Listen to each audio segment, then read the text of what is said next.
Well, hello out there. My name is T.M. Brown, and welcome to the next reading from my very first book, A Life Not My Own. I'm so excited to be on this journey with you, and I just wanted to say thank you for all of you who continue to follow me as I read from my very first book, A Life Not My Own. My intent is to share more than you'd experience if you read my story on your own. And if you decide that you want to read along with me, you can grab a copy of my book from my website, www.authortmbrown.com. We started with the very first page, and my plan is to work through the entire book. Today's reading will start on page 50. And the name of the chapter is called Him. Are you ready? Usually on the weekends, I'd hang out with my cousin. We'd go to the bar, get a few beers or some wine, and return to her house to watch a movie. Neither one of us was especially comfortable with sitting at the bar, despite knowing most of the people in the neighborhood. One evening, as my cousin and I were walking home from the bar, "Hey, Tina, how are you? What are you ladies up to this cold night?" He smiled, rubbing his black leather gloves together to keep his hands warm.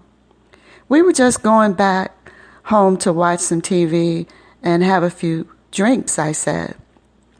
The way he was looking at me was making me nervous. He seemed a little anxious and uncomfortable also. We knew each other through mutual friends, but we had never really spoken to one another more than once or twice. "Well, if you want, you can come over to my father's house and watch TV with me," he said. His family owns several homes in Old Fairfield. I had attended picnics and parties at his father's house, but I was never personally invited. Usually I tagged along with my friend Karen, who was always invited to all the good neighborhood parties. And I was sort of flattered by his invitation. "No, I'm hanging out with my cousin, and we've already made plans for tonight. But thanks anyway. Maybe some other time, okay?" I was really hoping he knew that I wanted him to ask me again.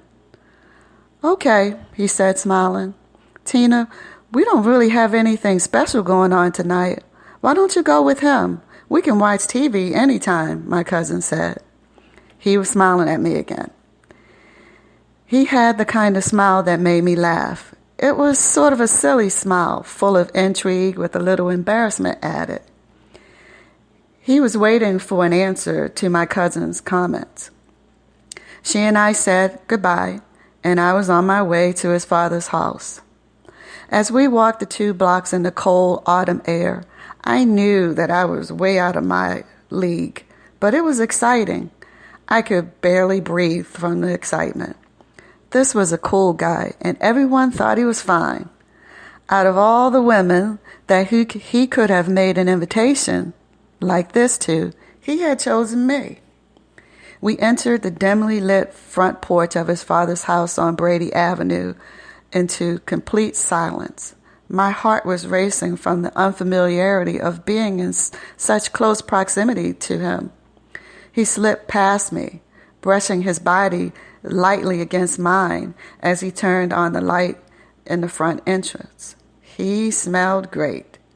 He seemed to know exactly what he was doing, and somehow, without speaking, he made his interest known. "So, are you hungry?" he said. "No, not really," I said, just realizing that I hadn't curled my hair.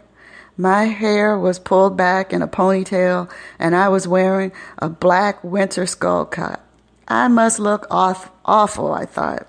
My big forehead must be all he can see. I lowered my head and looked away from him. "Well, the living room is in there," he pointed. "I'll get some wood, and I'll be right back.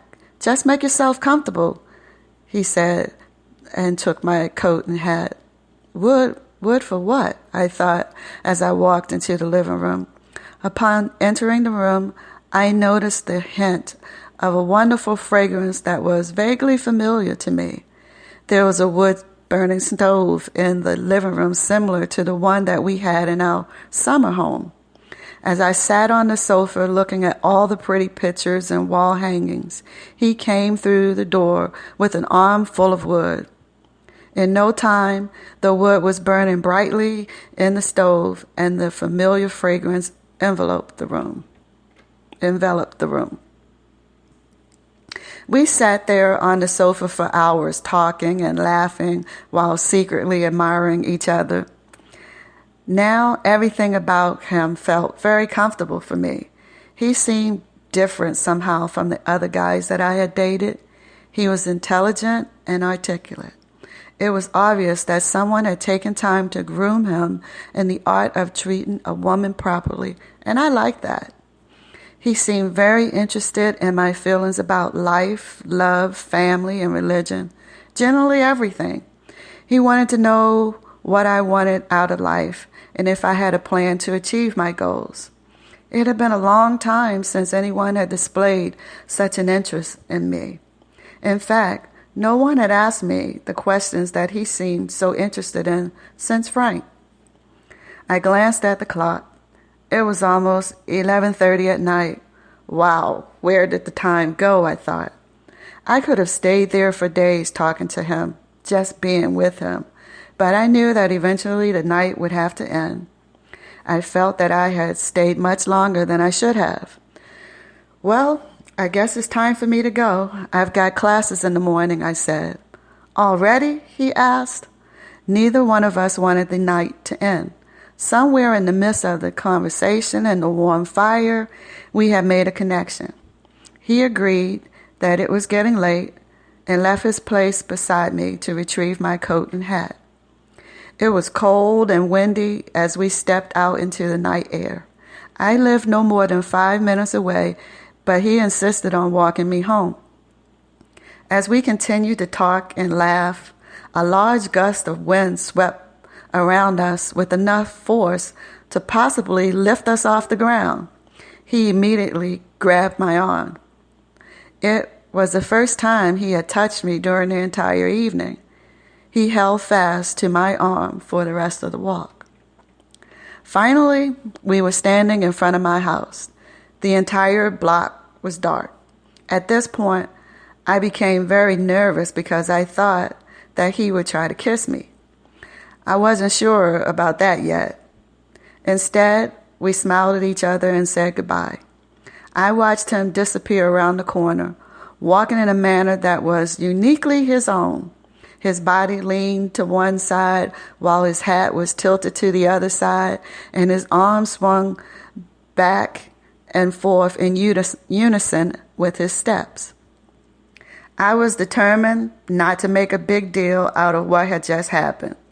He didn't say anything about getting together again, and I wasn't about to get my hopes up thinking that the evening was any more than just a one-time occurrence. It had been completely innocent. Yeah, right. As I entered my small bedroom, reality slapped me in the face. My inner voice said, "Tina, you are as stupid as they come. First of all, he could have killed you in that house and no one would have been the wiser. Secondly, he has a girlfriend and a small child. What in the world do you think he wants from you except sex?" For the next 2 weeks, everywhere I went and everything I did reminded me of him. I was so embarrassed at being so gullible. He hadn't tried to contact me at all.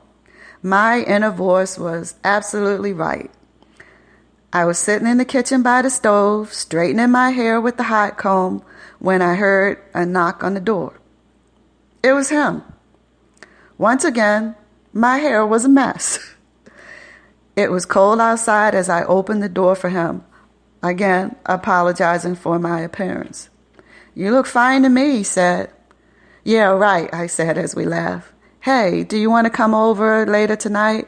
If you're not doing anything, that is," he questioned.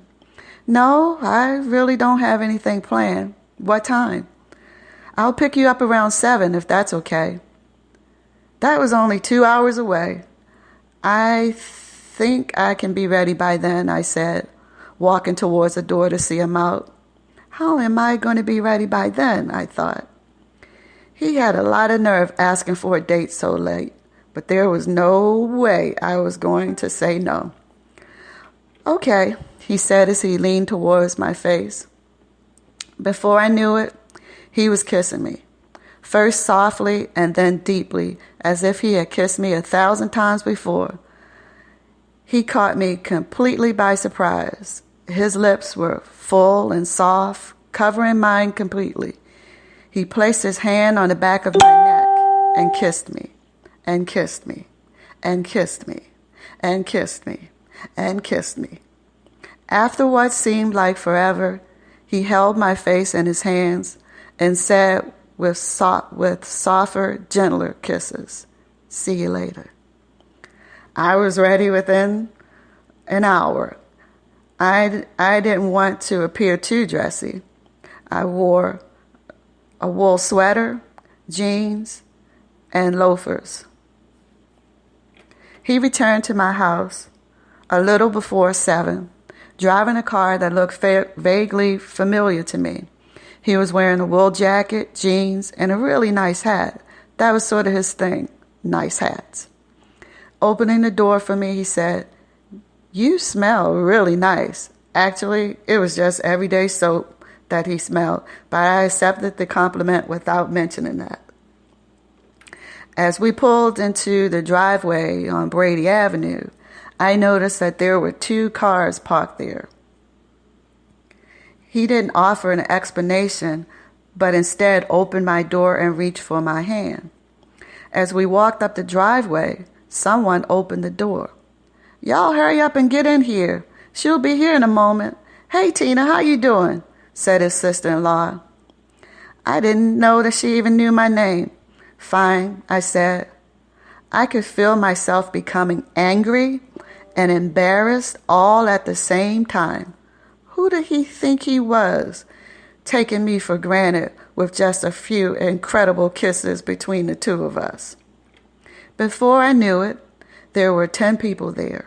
They were having an informal surprise birthday party for one of his sisters. Part of me was flattered that he would want me to be there with him, while the other part of me was furious with him for not discussing the party with me. What about his girlfriend? What kind of woman would his family think I was? Who did he think I was, I thought. I was livid by the time the party was over. As soon as the presents were opened, I asked him to take me home. "Are you okay?" he asked, looking at me with a surprised look on his face. "Yes, I would just like to go home, please." I said goodbye to everyone there and quickly took my coat and hat from his hand and headed for the front door. He was following behind me. As we reached the car, he opened the car door and I quietly sat down. He wasn't smiling and neither was I. It was the longest 5-minute drive. I thought that I would never see Ma's house. Finally, we arrived. "Thank you," I said sarcastically, looking into his brown eyes as he reached to open the car door. "Tina, what's wrong?" "I'm not sure what's going on with you, but let me assure you that I am not one of those girls. You should have told me that your family was going to be there. I don't want them thinking I'm just some woman you have on the side that lives in the projects. I know you're involved with someone else, so don't embarrass me like that." I had said too much, but it was too late to take it back. My feelings were already confused about what was going on with him and me. I was determined that I was not going to be another notch on his belt. He was 10 years older than I was. I wanted him to know that I wasn't some stupid little girl that would do whatever he asked without question. I was fighting for him to respect me. It was very important to me. "Tina, it's not like that at all," he said. "Good night," I said, trying to hold back the tears that were about to fall from my eyes. I quickly shut the door and walked away.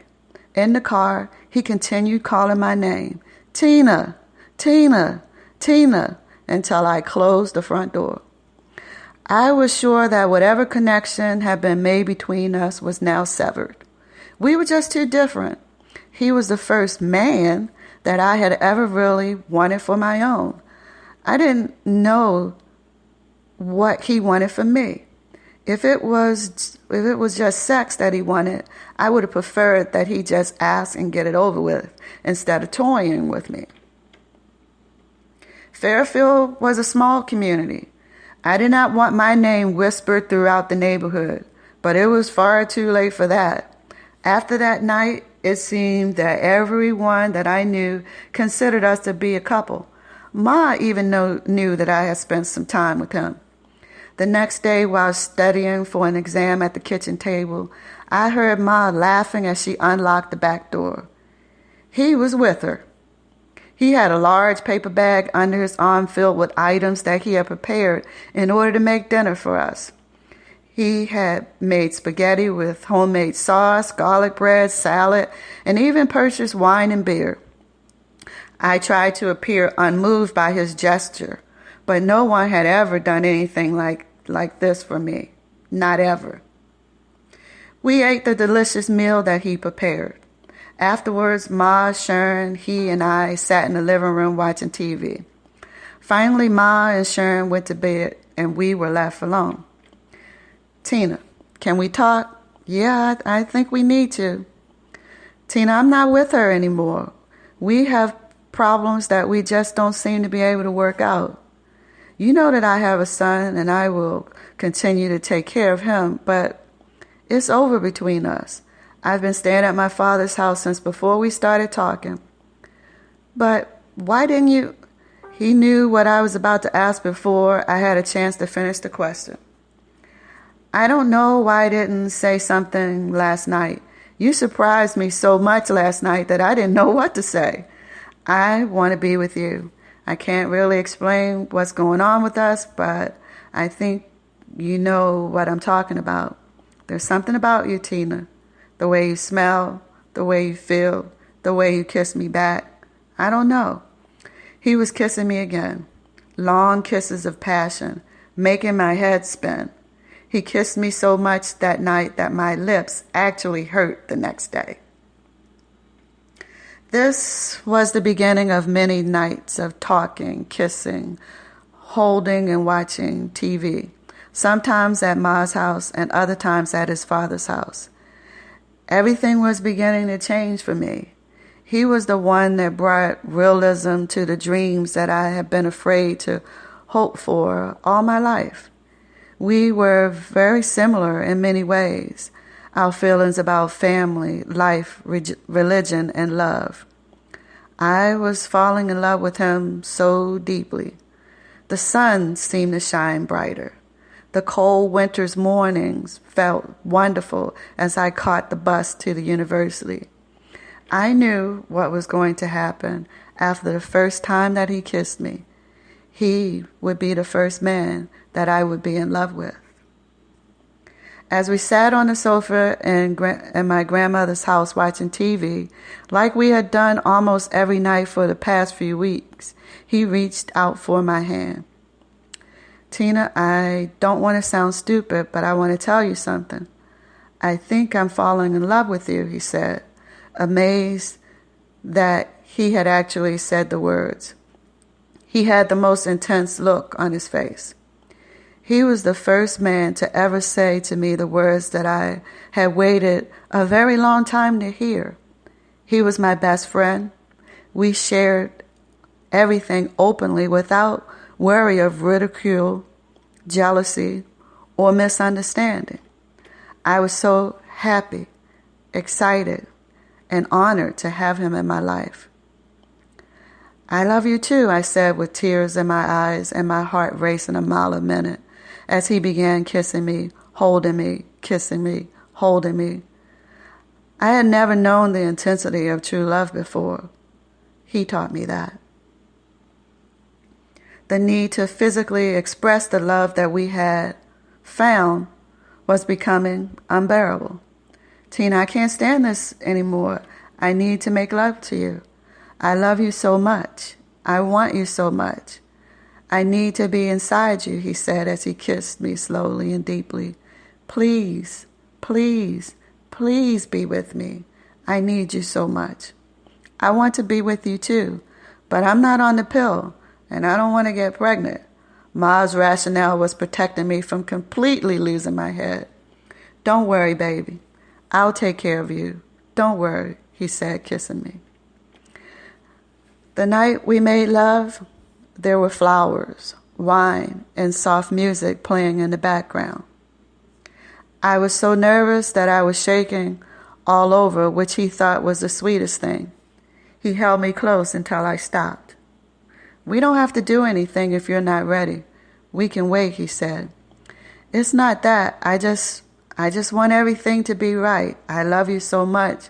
What if, after all this time, it's not? How can it not be? I love you, Tina, and I know that you love me. Don't worry. Trust me. It will be, he said, kissing my lips, my eyes, my cheek, my forehead, my entire body. With every kiss, I felt myself fall deeper and deeper in love with him. As our bodies became one, he put all my concerns to rest. Our appetite for one another was insatiable. It was a hunger that we seemed unable to satisfy. There was no turning back now. We had given each other all that we had. I was sure that we would be together for the rest of our lives. Nothing could come between us now. I could tell him anything, past or present, and he understood. We became inseparable. As quickly as we have found each other, death separated us. One of his sisters died suddenly from a heart attack and he became distant. It wasn't until the night of the funeral that I saw him again. Everyone was gathering at his father's house to pay their respects. I was there to be with him. I hadn't attended the funeral, but I wanted to be there with him. I thought that he needed me. As I entered the house, one of his sisters called me upstairs to the room that he and I had intimately shared together. There were people sitting on the bed, on the floor, everywhere. I sat towards the head of the bed and talked to some of my friends. Hey girl, where you been? I thought you wasn't coming or something, my friend Nisi said. Of course I was coming. Why would you think I wouldn't? Well, she's here and everybody knows that you and him been kicking it for the last couple of months. What's that mean, kicking it? We haven't been kicking it. We're seeing each other. I don't know why her words were making me so upset. Maybe it was because I hadn't seen him in days and he hadn't called. I thought that he needed me, especially during the death of his sister. Well, excuse me for living, Nisi said. Everyone in the room started to laugh, but I didn't think there was anything funny. Where was he? Then I saw him standing in the door. He looked so tired and sad. I ran to the door and placed my hand on his face. Are you okay? I asked. He took my hand and quickly led me into another bedroom that was unoccupied and closed the door behind us. Tina, what are you doing here? He whispered. What am I doing here? I repeated. I'm here for you. Well, you can't stay. You shouldn't be here. You should go home. I'll call you. Just then the door opened. She and I were standing face to face. She looked straight through me as if I wasn't even there. Are you coming? She asked, demandingly reaching her hand out to him. He took her hand and departed the room. My heart was beating so fast, I was speechless. I couldn't believe what had just happened. I went into the other crowded bedroom, got my coat and umbrella, and left. Thank God that it was raining outside. No one would notice my tears. I cried all the way home. I felt so stupid. I loved him so much, and he was with someone else and didn't even care enough about my feelings to tell me. He just let me make a total fool out of myself. and in front of her as well. 2 weeks went by before he called. "Hey, it's me." "Why are you calling me? Don't call here again," I said, slamming the telephone down. He had a lot of nerve, embarrassing me, hurting me, and waiting 2 weeks to call me. Immediately, the telephone rang again. "Tina, please. Look, there is nothing that we need to talk about. Anything that you needed to say, you should have said it 2 weeks ago. Just leave me alone. It's obvious that you've made your choice about who you want to be with." "It's not like that." "Okay, then you tell me what it's like." "No, I'll tell you what it's like. You lied to me. You said that you loved me, and you didn't. I hope you had a really good laugh." My voice was beginning to crack as I spoke. "I'm not going to argue with you. Just leave me alone." That's what the last 2 weeks have been all about, me trying to leave you alone. I tried to do just that, and I can't. I need to see you. I need to talk to you. "No, you don't. You have her. You can talk to her." I wanted to hang up again, but I couldn't. I missed him so much.